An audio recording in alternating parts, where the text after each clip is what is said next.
Are you overwhelmed by the challenge of personalizing communication for thousands of students? That's where Element 451's AI assistants come in. From nudging prospective students to guiding those already on their journey, AI assistants don't just automate. They write, build, and optimize every step of your digital campaigns. Discover how at element451.com/AI team.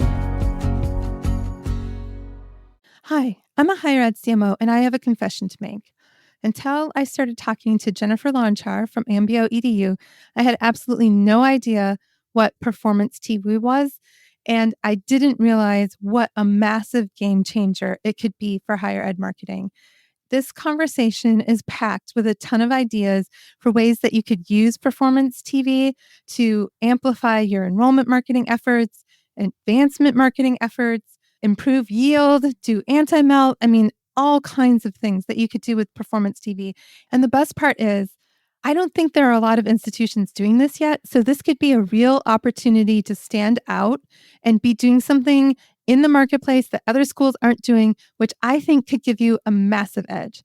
So I hope you enjoy this conversation with Jennifer Lonchar, who is the co-founder of Ambio EDU and is a longtime part of the higher ed marketing community. Enjoy.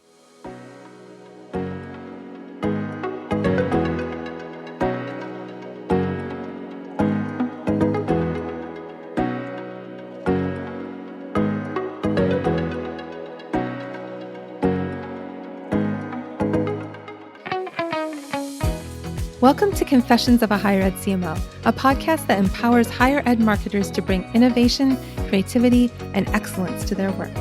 I'm your host, Jaime Hunt. Join me every 2 weeks for discussions with some of the best minds in higher education marketing.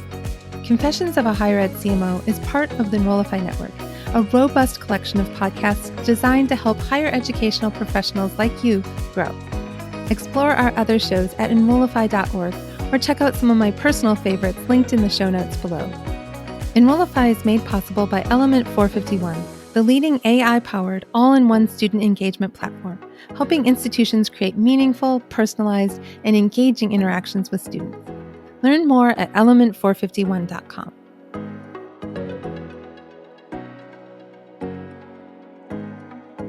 I'm absolutely delighted to be here with my friend Jennifer. Jennifer, welcome to the show. Hi, thank you. I'm so excited to be here with you today. Finally, yay! I know. I've been wanting to have Jennifer on the show for a long time, and I knew the topic, but it's just like making our schedules align and making it all work. But I'm absolutely happy to have you here now. And Jennifer, I've known you for a long time. I've known you since you were at Carnegie. Yes. So, my goodness. I think we started working together at Miami probably, 6-7 years ago, maybe? About 5 years ago, I got to Miami. Yeah. Yeah. I lose track of time. I know. I feel like I graduated high school. 1995 was literally 5 years ago in my head. Wait a minute. You're also a 95 graduate? I am. Those are the coolest kids. You're a 95 graduate? Yes. I didn't know that. Oh my God. You were like in the grunge era with me. Oh, yeah. Yep. Yeah. Yep. 95. Woo woo. I was 5'9" and 113 pounds, wearing extra large men's flannel shirts. Oh my gosh, that is the baggiest pants. It was. Yes, we are the Pearl Jam awful. era. Yes, and before, and now it's cool again. Yes. And these kids wear it, act like they invented it. And I'm like, You guys do realize you're recycling everything that we did: mom jeans and flannel and all of that stuff. Yeah. I'm here for it, though. Well, this is the listeners are like, cool. This is very helpful. Let's move on. Thanks. But I think it's. I'm just so excited to meet another 95 grad. But so Jennifer, you introduced this concept of performance TV to me a couple of years ago, or a year and a half ago, or something. But for those who maybe don't know what performance TV is, can you tell us a little bit about what it is and how it differs from traditional streaming ads? Yeah. So actually, don't feel bad, for the listeners, don't feel bad if you don't know what performance TV is, because I've spent the last year and a half really just educating people and trying to get them to understand the concept of it. So, streaming has been around for a while now. But in higher ed, I think for us, it's always been this afterthought of, oh yeah, well, we have, $30K, let's throw it at Hulu and have it be part of our, branding campaign, because we can't measure the results on that. So why put any more money into it? So performance TV is really, the idea behind it is that it has the reach of TV, but we have the digital precision and measurement. Well, we have the same precision and measurement of digital advertising. So it gives us the ability to reach a very, very wide audience, but then measure the ROI on the back end of it. So that's really what makes it performance, the performance part of performance TV. One of the things I think is so amazing about performance TV is that ability to track and be able to tell if it's actually doing something, because that's something with TV, billboards, those types of things that are really hard to measure and quantify. And I think that's going to be even more important in higher ed in the coming months and years, because I think the landscape is shifting, if I may say that. I think people will probably pick up what I'm putting down. And I think it's going to be more and more important to be able to show that you have gotten benefit or you've gotten results from your campaigns. Would you agree that you're seeing that in the industry? Oh, 100%. We're funny. Higher ed's funny. We're always 100 steps behind everyone else. And I always say that when I present, I always say, in the real world, quote unquote, real world, outside of our higher ed bubble, TV streaming is exploding. And in my presentations, I actually I do we're going to go back to the future. And I literally play the music, play the montage from Back to the Future and say, I'm going to take you back to 2010 when digital marketing was brand new to higher ed. And I was at Carnegie. We were the first ones to bring it to higher education back then. And I literally traveled around the country and talked to everybody about retargeting, which now that is the most basic of basic things, right? But back then, everyone would look at me like I had two heads. And I would say, outside of higher education, this digital marketing is exploding. And this is the future. This is where we're going. And back then, 20% of budgets were allocated to digital marketing. Now we're at over 90% of budgets are digital marketing. It's where we are with streaming. We are in the same exact place. Outside of higher education, there is a monumental movement towards streaming because A, there's so much inventory available. B, you now have the precision of digital to reach the audiences that you want to reach. And so that's exploding in and of itself. With performance TV and what we're doing, what Ambio is specifically doing in higher education, and why I think it's going to be imperative that we move this direction, we look at this, and why I started Ambio in the first place is because of exactly what you just said.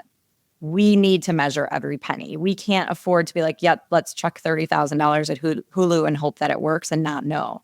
But instead, let's look at it as a component of your digital campaigns, because I think one of the biggest statements that I heard when I was starting Ambio, when I was getting into this and really looking at if it was something to bring to higher ed, was your TV is just another digital device. When you buy a TV and you plug it in, the first thing it asks you is to connect to the internet. And as soon as you do that, it is connected to every device in your house. And that creeps a lot of people out when you talk about it. But if you can get past that creepy factor and go to us as marketers and go, oh my gosh, my TV is connected to every device in my household, which means that whatever I search on my phone and what websites I look at is going to impact what I'm seeing on my TV now. It's absolutely wild when you have that experience as an end user. I know Dave my husband Dave, one day was like, you must have been looking for, and I don't remember what it was, because I'm getting served ads for this on TV.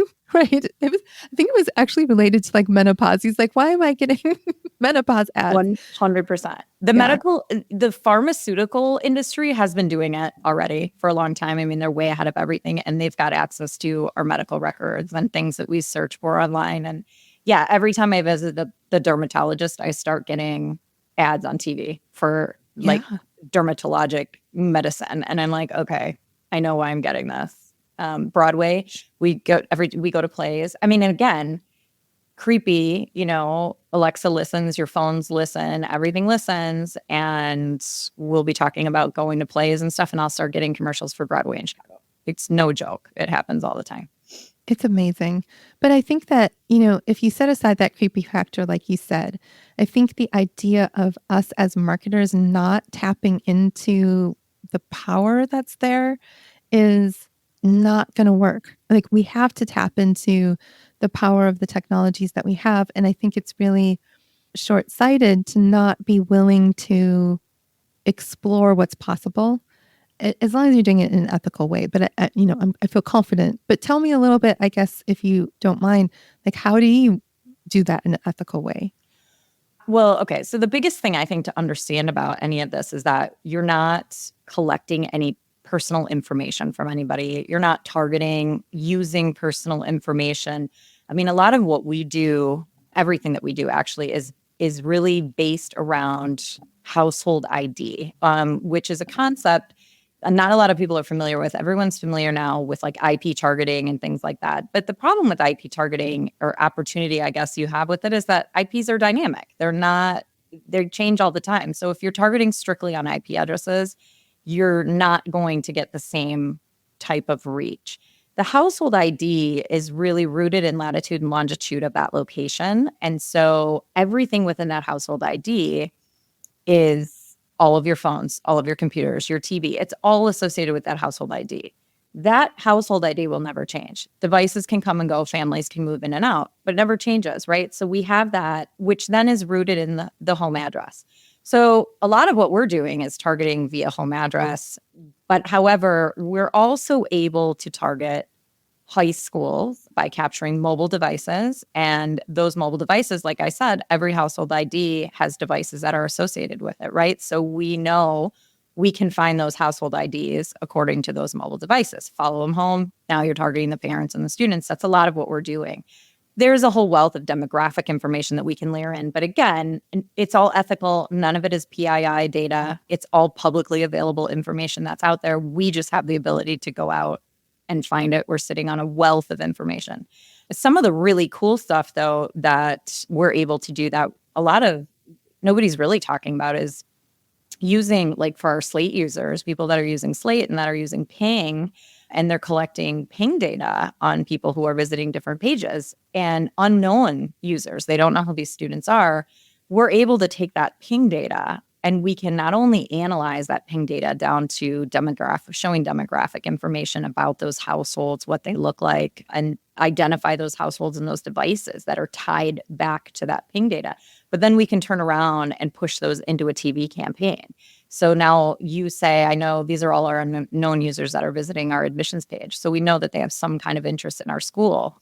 I can give you the demographics and say, this is what these users look like, where they're coming from, the types of households. Let's expand on that, create a lookalike network, go out and find more households that look like that.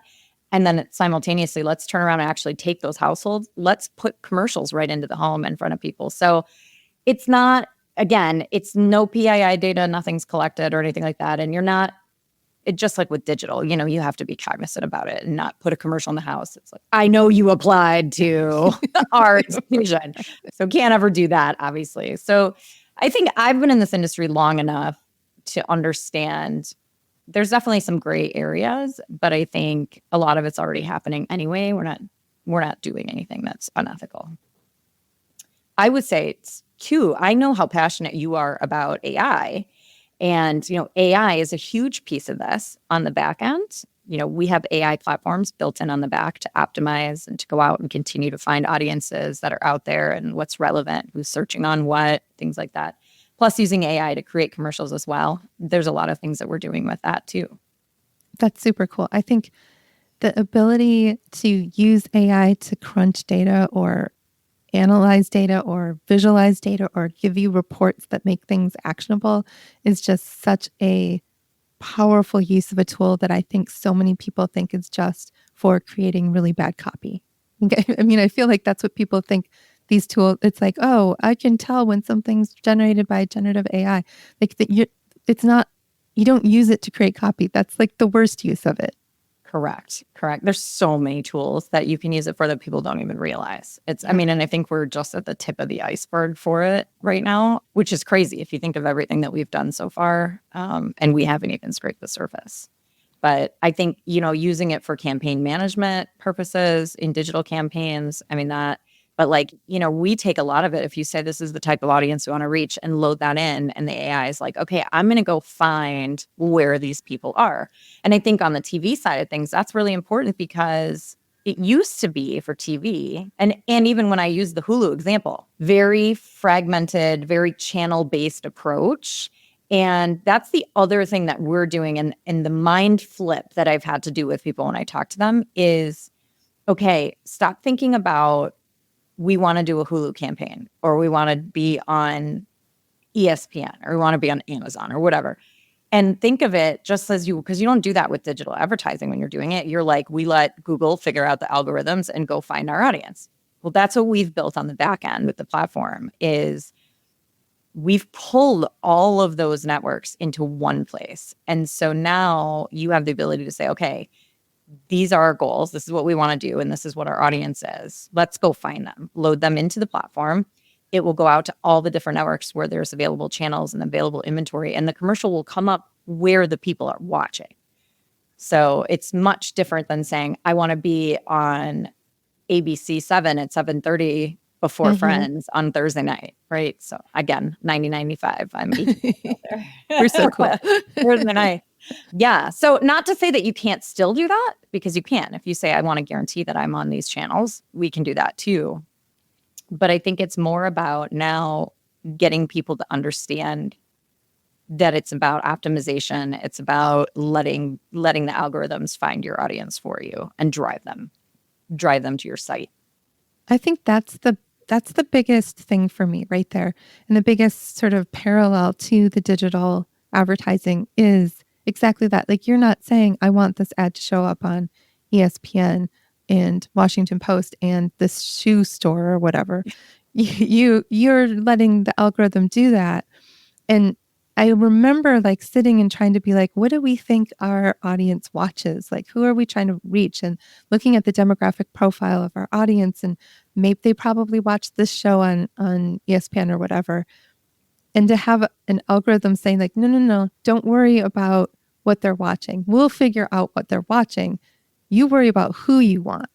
Exactly. And the algorithm takes care of what that person watches. Is that a good summary of it? 100%. That's a perfect summary of it. I think too, like the other issue that we have right now, and I think why this was so appealing to me to start, is because I've been entrenched in digital marketing for the past 13 years, like eating, sleeping, breathing it for higher ed. And there gets to be a point with everything where you reach a point of, and I don't want to say diminishing return because it's not necessarily diminishing return, but we're in such a crowded space with digital. Back then, it was so easy to stand out because not everybody was doing it, but now everybody's doing it. And so there have been so many conversations that I've been privy to over the years where clients will say, we're just not seeing the same return that we used to see with it. And I think what I hear nowadays from clients is that, they'll say, well, the agency we're working with, just said, well, we need to be spending more money. We need to spend more money. Well, there's going to be a point where there's not going to be more money to spend, right? So that can't always be the answer, is throw more money at it. Increase, you need to increase, because it's a competitive space. You need to increase your spend.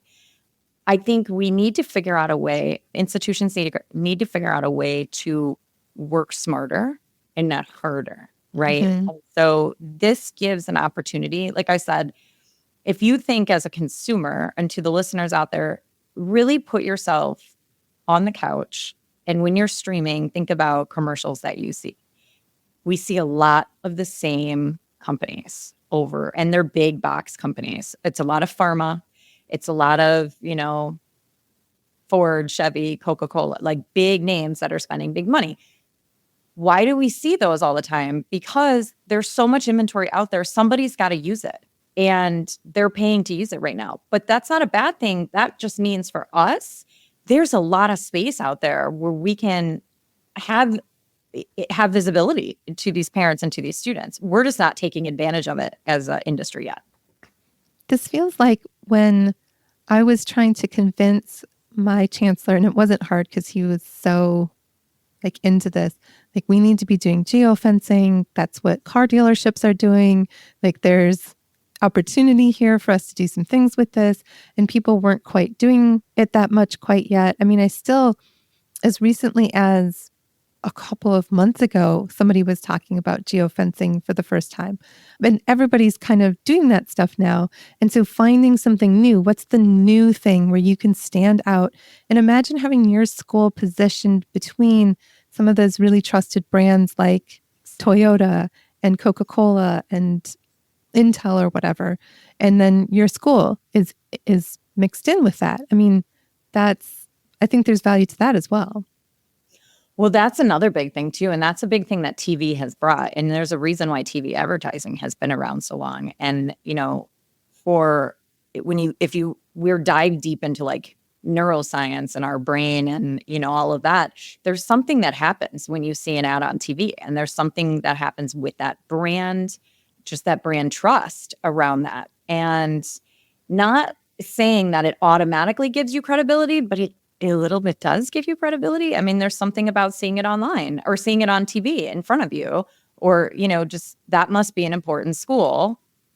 They're in front of me on the TV. I don't know exactly because I'm not a neuroscientist, but there is something about neuromarketing and also with brand recognition and memorability. So that's a really big thing too. There have been some studies that they've done, like Comcast did a pretty extensive study out there and they tested, the memorability factor of ads, and running video and TV, people remember and recall those ads at a much, much higher rate than they do with static digital ads. So there's something to be said for that as well. That's huge.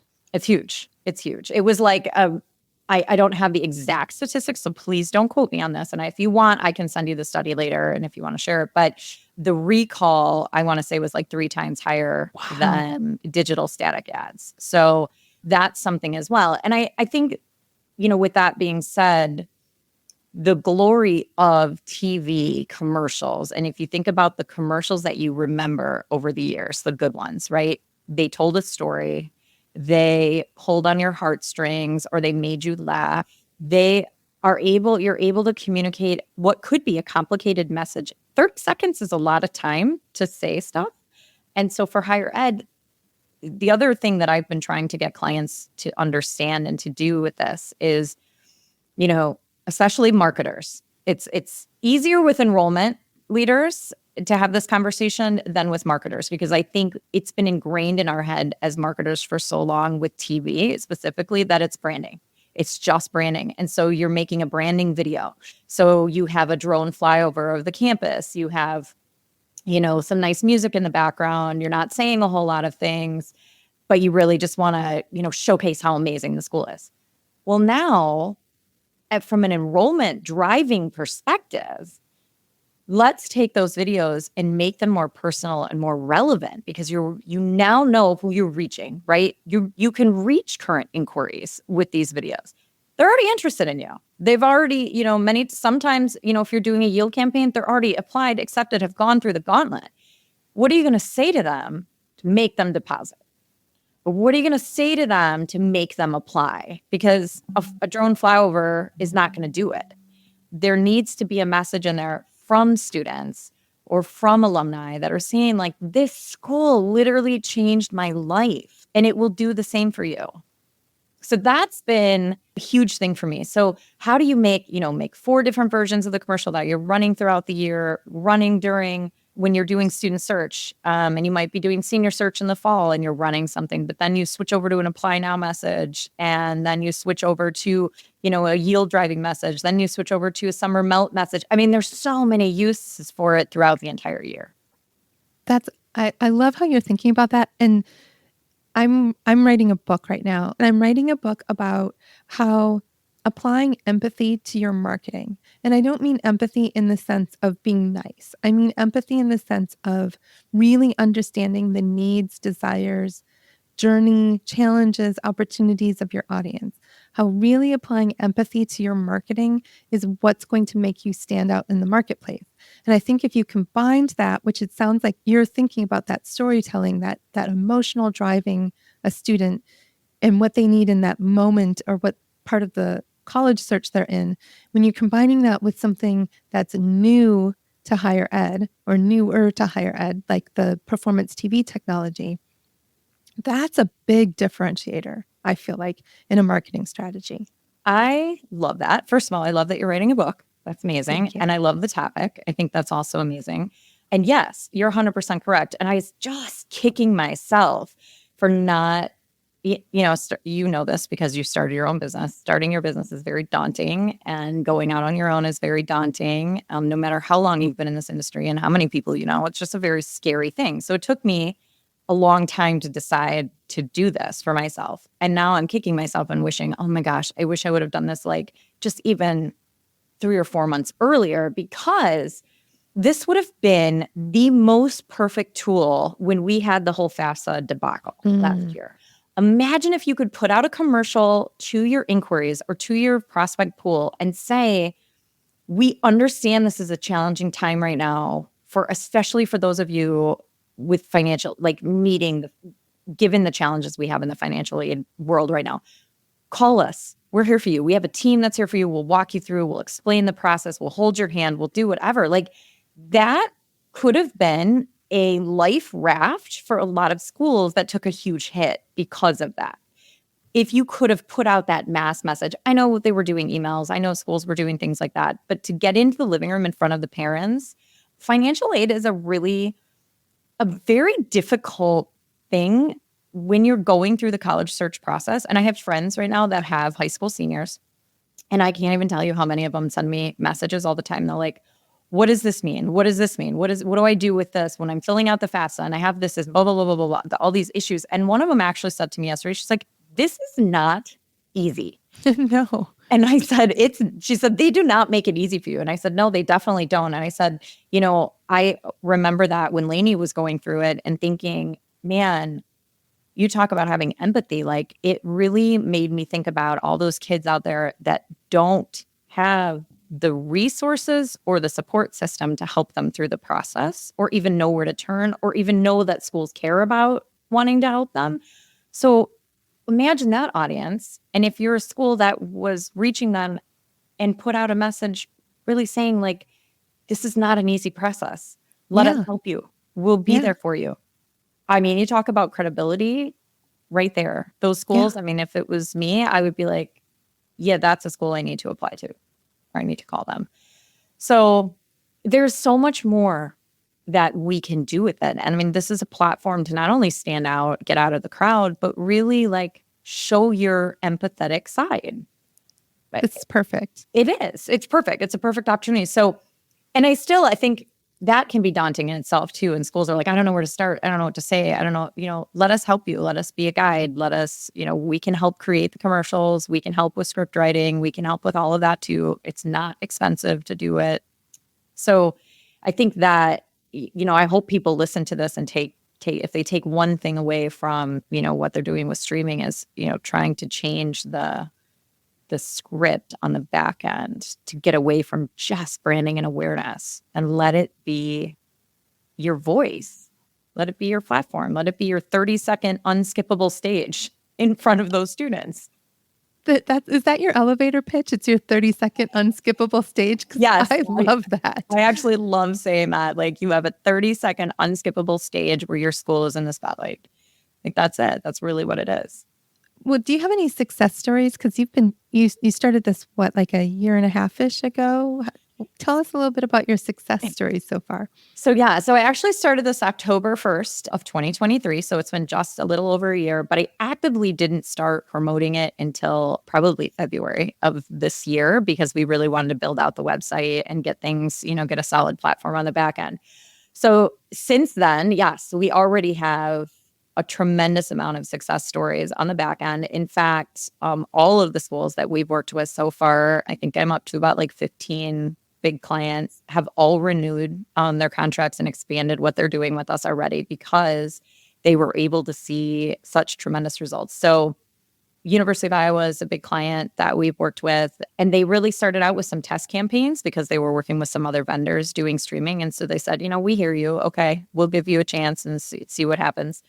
So within the time of their campaign, they did a campaign for rising seniors combined with reaching some high school students in new markets. So they were focusing on lists of high schools in some new markets. And so we were able to grab some mobile devices, follow them home, target the families. Within the time frame of their campaign, which was about 3 months, we drove about 140,000 people to their website. Wow. They had within that time frame, they had about 15,000 or so combined inquiries, event registrations, and applications that came in. And out of those 15,000, we were able to match back almost 40% of those to being exposed to the commercial. And one of the things that we can see is when the people are exposed to the commercial in the household, we can see what they do after they see the commercial. So where do they go on your website? Are they applying? Are they requesting information? Are they going to the admissions page, financial aid page? And what happens over time, the more times they're exposed to the commercial, we can also see that what it does to other strategies that you're running. And do we see, search, what happens to search during that time? The more times people are exposed to commercial, what's happening to email campaigns you're running during that time? So not only did we have that great success with Iowa, I think another big one for us was Old Dominion. So we did a yield campaign for them over the summer. And not only did we stop summer melt in its tracks for ODU, we really helped them get to a place in making their number that they were very happy with for enrollment purposes. And that, looking at what we call the halo effect, which is what happens to those other things that you're running, one of the biggest things that we saw Performance TV have an impact on was email interactions. So we could actually see the more times people were exposed to the commercial, the higher that email engagement went. So the more times they were exposed to the commercial, the more likely they were to engage via email. So that was really exciting. Another really great success story we have is Northeastern Illinois University here in Chicago. They're a Hispanic serving institution, very diverse student population. And I met with the CMO in July. And he was like, we're not going to make our number. Like, we're not close. We're not going to make it. And I said, let's just throw a Hail Mary. Let's just do it. Add on a campaign. Let's try to reach your audience. Let's try to drive some last minute applications and drive some deposits. And Jaime, they made their number. Wow. And he said to me, I know the only thing we added was you at the end. That's it. And we made our number. And we haven't made our number in a couple of years. Like, this was super exciting for them. And they were cool. They did 2 different commercials, one in Spanish, one version in Spanish, one in English. Same commercial, just 2 different languages, which were really, really neat. So we can go in and, direct that Spanish commercial to those Hispanic households and families. And Drexel University is another success story there. We did a Hail Mary yield campaign. They were a school that was really, really impacted by the FAFSA situation, really impacted. They have a very high Pell population. They were really impacted. And although they have tremendous leadership in there right now with Dawn Medley and her team, and they did a lot to combat that early on in the process, which saved them, I think, a lot. They probably would have been in a worse situation than they were because of that, but they did a lot of that head on. They still were in a spot where they had summer melt pretty bad and they were not going to make their number. And they also kind of threw a Hail Mary at the end there and said, can you help us? And, Dawn and I talked and she's like, if you can get me 5 students, I would be happy. We also stopped melt for them and got them to a place where they were much happier. And they said the same thing. The only thing we added was you. So we 100% know that it was due to this. So I think with their marketing team, it's been fun for me because they were not believers, I think, at the beginning. And now they're believers. Their marketing guy was like, all right, you won me over. I'm here. Let's do it. That's so awesome. It has been really fun to work with these schools and to change their mind and get them to see it in a different way. So I really hope to continue to do that with my clients. For the listeners who maybe aren't responsible for enrollment marketing, are there other use cases? Like, is there an advancement use case for Performance TV? Oh my gosh, yes. And so that's actually a place where I would love to see more schools jump into doing this for advancement. And I've had conversations with schools about it, but nobody's actually pulled the trigger on advancement yet. But your alumni is your best group right there. When you're trying to raise money, when you're trying to hit goals and things like that, I mean, you have all those lists. You own those lists of alumni. You can turn around and push campaigns right into their homes, right on TV. Yeah, it's fantastic. And again, this goes back to what you and I said about something about that brand credibility. When you see your alma mater on TV, you're like, woo, that gets you pumped up. It gets you excited. You want to give them money, right? So yeah, it would be great for advancement. I mean, graduate recruitment, we've done some grad campaigns as well. And this is also the thing about TV that is crazy, is that a rising tide floats all boats. I've been saying that for a long time. And when you do an undergrad campaign, you will also see a boost in grad applications coming in and vice versa. When you do a grad campaign, you're inevitably also going to see a boost in undergrad because you're hitting those households.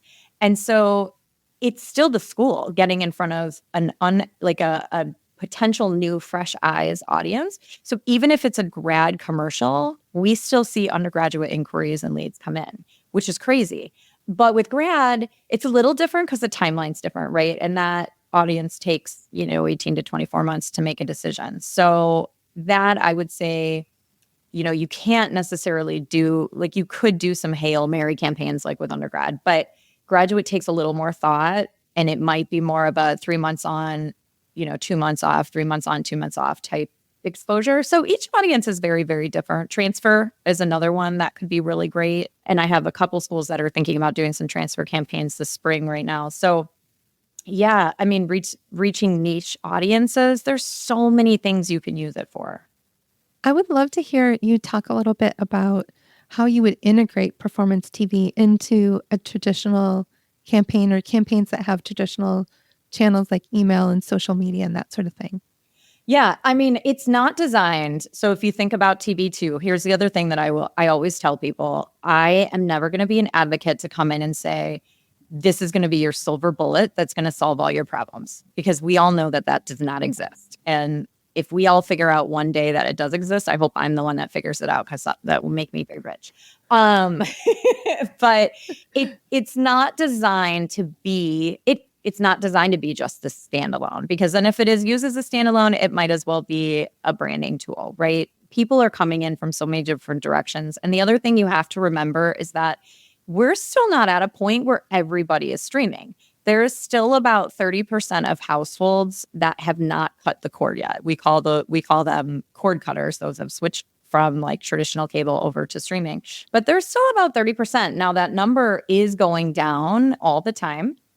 But for that 30%, we always recommend take your commercial and whether we do it or if you're working with an agency already and you're doing these campaigns or you're running them yourselves, take your commercial, optimize it for social platforms and push it into those platforms as well. So you're still getting that video, that commercial, that same commercial in front of them. But then you definitely want to have a holistic campaign going on. So I think what it does, though, is it gives you the ability to kind of lessen a little bit on some of the things. You don't need to the one thing we never want to do is hit these students, potential students over a head with the hammer about your institution, because there's nothing that's going to turn somebody off faster than being annoyed by your ads. And that is one thing I will say to everybody on this call. I think the one important thing, if you decide to do something with TV and you might be working with an agency and they might say to you, oh yeah, well, we can do streaming too. Having somebody who understands not only the fundamentals of higher ed and that audience, but also the nuances and fundamentals of streaming at a deeper level, because this is really, really important.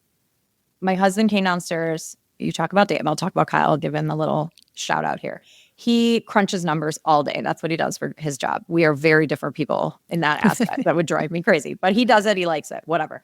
While he's doing that, he streams all day during his work hours. He has it playing in the background. And he came downstairs a couple weeks ago and said, do you work with school, blah, blah, blah? And I was like, no, why? And he said, oh my gosh, I saw a commercial for them 12 times today. 12 times. The next day, he came downstairs. He's like, I saw the commercial for them again 8 times today. 20 times in 2 days is way too much. And that means that when that campaign is set up on the back end and whoever's running it did not put any frequency caps in there, doesn't understand frequency caps. I mean, We do like 7 times in a week in a household. So if you think that's maybe 1 time a day, maybe the student's seeing it, maybe the parents are seeing it, maybe they don't see it again for 2 days, but you don't want to run them over with your school car, we want that to be gently persistent. Not appropriately assertive. Yeah. Right. Appropriately assertive. Like, don't be that little kid that rides by on their bike every day and chucks the paper at the door, and the guy comes out and gets super annoyed. Be the nice kid that stops by once a week and says, "Can I mow your lawn?" That's the person that you remember. So I love to have all these like weird analogies, but I feel like when I do it, people laugh and go, "Oh yeah, I can totally relate to that." Right. It paints a mental picture. When you were saying that, I was thinking about, we've been streaming a show and it's like the same pharma ad will play and then it'll play again. It'll be like, oh, there's going to be 60 seconds of ads in this particular program. And we're just going to show you the same pharma ad twice. Yeah. And we're always like, oh my God, I will never use this drug. Like I'm never going to do that. And that happens because, so there's a good and a bad because of that. Number one, it happens because there is so much inventory out there that's unsold. But it also happens because then that campaign, the way it's set up is there are no frequency caps, or the frequency caps are set like astronomically high. And with pharma, they probably don't care.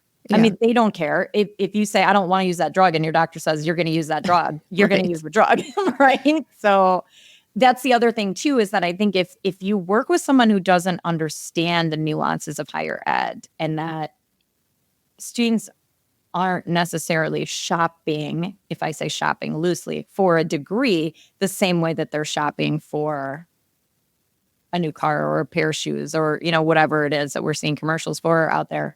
It's very different. This is a life-altering decision, and it's a big decision. And again, we go back to that empathy, and we go back to like understanding your audience and saying the right thing at the right time in the right way.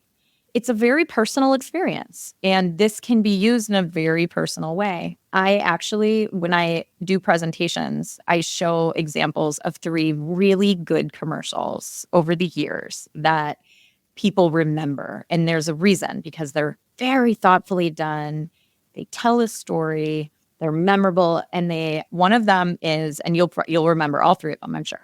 One of them is for Volkswagen, and it was the little kid that was dressed up like Darth Vader, and he kept trying to make things move and went out and tried to do it to the car, and his dad started it from inside the house. And it's a feel-good commercial, but you remember it.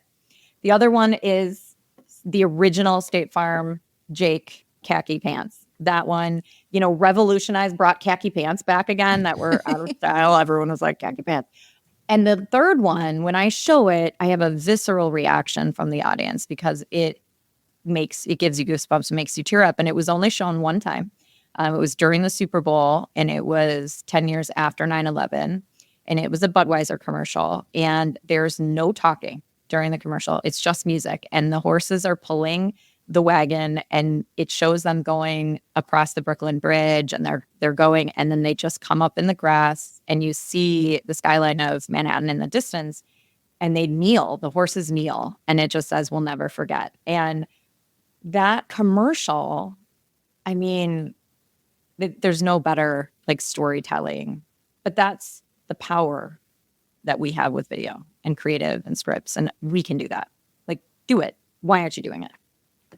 Just you talking about that commercial choked me up because I remember it and how it made me feel. Yeah. And feel like how you make people feel is so important.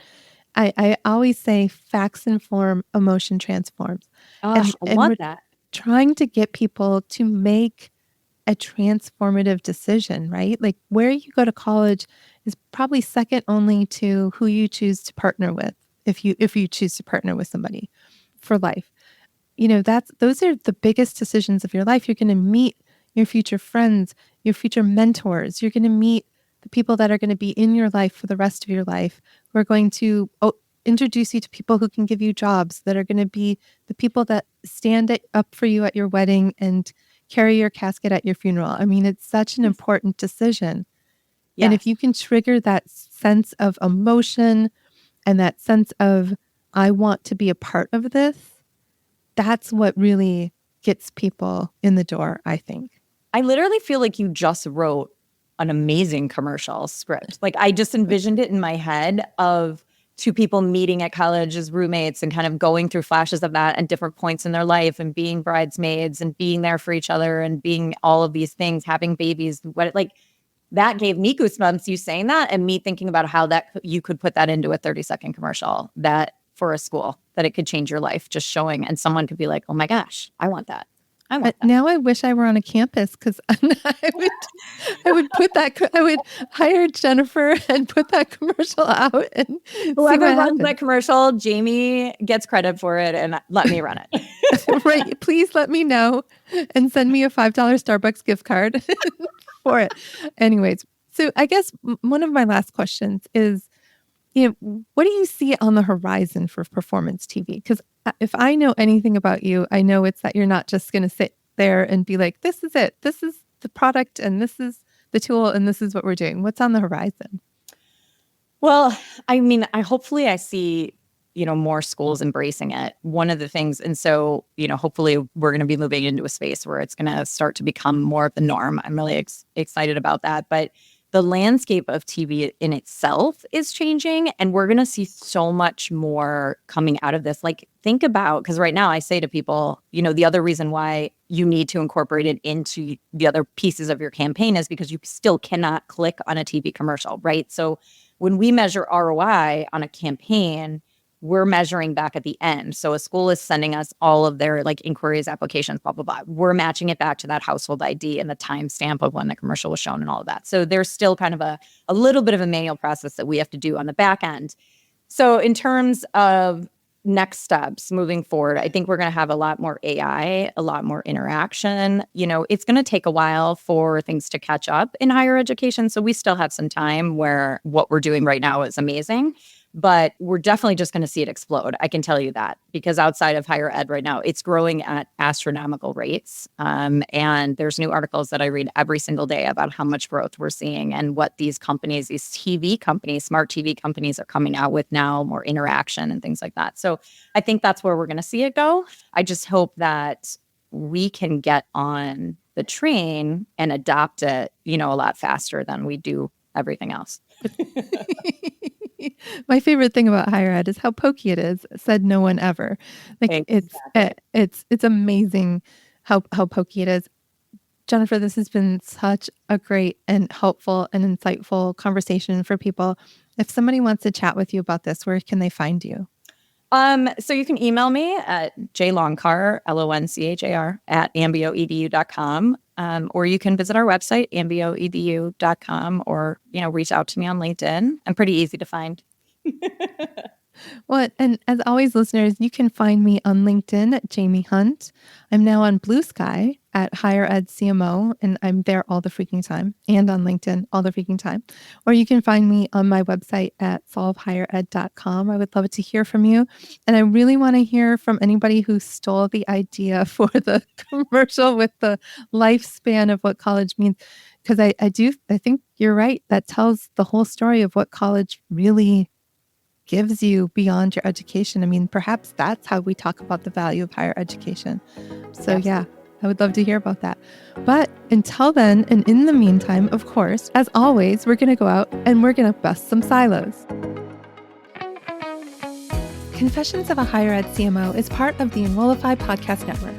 If you like this podcast, chances are you'll like other Enrollify shows too. Our podcast network is growing by the month. We've got a plethora of marketing, enrollment, and higher ed technology shows that are jam-packed with stories, ideas, and frameworks, all designed to empower you to be a better higher ed professional. Our shows help higher ed marketers and admissions professionals find their next big idea and feature a selection of the industry best as your host. Learn from Mallory Wilsey, Seth Odell, Jenny Lee Fowler, Eddie Francis, and so many other of your favorite leaders in higher ed.